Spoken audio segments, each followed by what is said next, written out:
பார்த்துட்டு அன்றைக்கு பெரிய மீன் ஒரு பாக்ஸில் வாங்கினேன். ஆனால் நான் அந்த மீனை சமைச்சதை காட்டிக்க மாட்டேன் உங்களுக்கு. ஏற்கனவே 2 சமைச்சிட்டேன் இந்த மீன். என்ன சொல்லிடலாம் கொள்ளையில 2 சமைச்சிட்டேன். 2 இப்போ வந்து 3ஆவது சமைக்க போகிறேன்.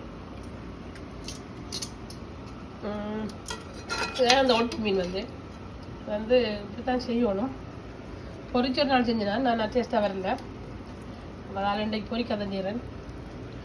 இதெல்லாம் தாளிச்சு எல்லாம் எடுத்து போட்டுட்டு இதுக்குள்ளே அப்படி க்ளீன் பண்ணி வழியாக போட்டுட்டு அவிஞ்ச வராது, நல்லா கோச்ச வராது, பழப்பொடி போட போகிறேன். ஸோ செஞ்சுட்டு உங்களுக்கு எண்டில் இப்படி கறி இருக்கான்னு காட்டுறேன். ஆல்ரெடி 2 சாப்பிட்னாங்க. எனக்கு பெருசாக பிடிக்கல இந்த மீன், கண்ணனை பிடிக்கிறதுக்காகும். ஸோ கண்ணனுக்காக தான் செய்கிறேன். பிள்ளைகளும் பெருசாக விரும்பி சாப்பிடல, முள் இருக்குது, ஆனால் சாப்பிடணும். ஸோ இதை நான் செஞ்சுட்டு உங்களுக்கு காட்டுறேன். அப்படி வேறு எதுவும் பார்த்தீங்கன்னா மீன் கறி ஆல்மோஸ்ட் ரெடி. இது பார்த்தீங்கன்னா இந்த இடத்துண்டு அந்த வாலும் 2-3 இருக்குள்ள இதெல்லாம் இடத்துண்டு. ஸோ இடத்துண்டு போட்டு என்ன வைக்கிறேன்னா அப்படியே இப்படி பிரிஞ்சு வரும். அப்போ இப்படி நிறைய பார்த்துக்கிறது முள்ள பாருங்கள். ஸோ இப்படி தான் மேடம். ஸோ லாஸ்ட் சாப்பிட்றது மீன். ஸோ இதுலேருந்து நான் முடிவெடுத்து என்னென்னா இந்த முள் மீன் வந்து வாங்கலாம் முடிவெடுத்து. ஸோ இதுக்குள்ளே இது நாங்கள் பழப்புளி விடுவோம். கூட பழப்புளி விட்டது நல்லாயிருக்கும். ஸோ கரைச்சி வச்சுருக்கேன். ஸோ பழப்புளி விடுவோம்.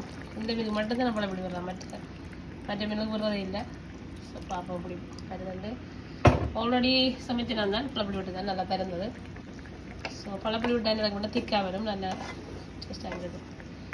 நான் என்ன சொன்னேன், மீன் பேச அப்படி காட்டி இந்த கூட்டு சாப்பிடுவேன். கூட்டு நல்லா இருக்கும், டேஸ்ட்டாக இருக்கும். ஸோ இதான இந்த மீன் குழம்பு.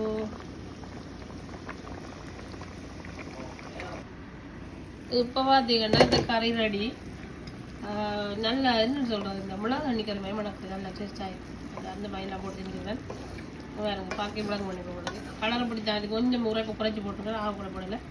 பட் நல்லா டேஸ்ட்டாக இருக்குது, பார்க்க தெரியுது. குடிச்சும் பார்த்துனா இந்த வெள்ளை வெங்காயம் இருக்குல்ல, இதை வந்து இப்படி முழுசாக போடணும், கழிக்கிறது போட்டால் அது நல்லா இப்படி போடும்.